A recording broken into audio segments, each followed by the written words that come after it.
శిక్ష విధిస్తుంది. అయితే సినిమాలు జనరల్గా కొన్ని సినిమాలు మనం చూస్తే అండి, అంటే వాస్తవ కథలను దృష్టిలో పెట్టుకొని ఈ సినిమా తీసామని చెప్పి మనకి ముందుగా చెప్తూ ఉంటారు. కానీ ఇక్కడ సినిమాలను చూసి వీళ్ళు వాస్తవంగా చేస్తున్నటువంటి దీన్ని, అంటే సినిమా అనేది ఎంటర్టైన్మెంట్ వస్తువులాగా ఉండాలి, కానీ సినిమాని ఈ రకంగా యూజ్ చేయడం అనేది ఎంతవరకు కరెక్ట్ అంటారు?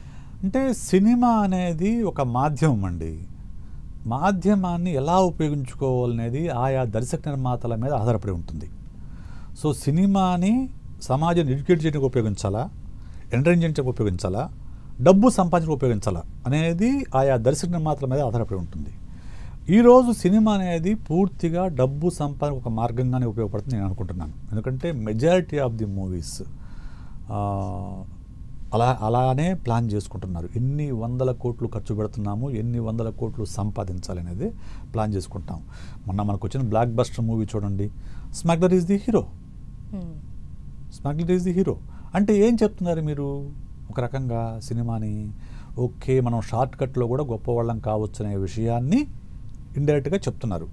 అలాగే అందరూ ఎలా ఇన్ఫ్లుయెన్స్ అవుతారంటే కాదు, ఖచ్చితంగా కాదు. కానీ ఆ క్రిమినల్ మెంటాలిటీ ఎవరైతే ఉంటుందో, లేకుంటే ఆ యాంటీ సోషల్ పర్సనాలిటీ ట్రైట్స్ ఎవరిలో అయితే ఉంటాయో వాళ్ళని ఇది ఇన్స్టిగేట్ చేస్తుంది, వాళ్ళని ఇన్స్పైర్ చేస్తుంది. ఓకే మనం ఇలా కూడా గొప్పవాళ్ళం కావచ్చు, అడ్డదారిలో అయినా కానీ మనం గొప్పవాళ్ళం కావచ్చు అనే విషయాన్ని వాళ్ళకు ఈ సినిమా నిర్ధారిస్తుంది. అటువంటి సినిమాలు నిర్ధారిస్తాయి. సో ఇప్పుడు మనకు ఇది ఫస్ట్ టైం ఏం కాదండి. ఇంతకు ముందు కూడా చాలా సందర్భాల్లో మనము సినిమాలు చూసి చైన్ స్నాచింగ్ చేసిన వాళ్ళని, సినిమాలు చూసి దొంగతనాలు చేసిన వాళ్ళని, సినిమాలు చూసి దోపిడీ చేసిన వాళ్ళని, సినిమాలు చూసి గ్యాంగ్స్టర్గా మారిన వాళ్ళని, ఇటువంటివన్నీ మనం చూసాం, వార్తల్లో చూస్తూనే ఉన్నాం, అడప చూస్తూనే ఉన్నాం.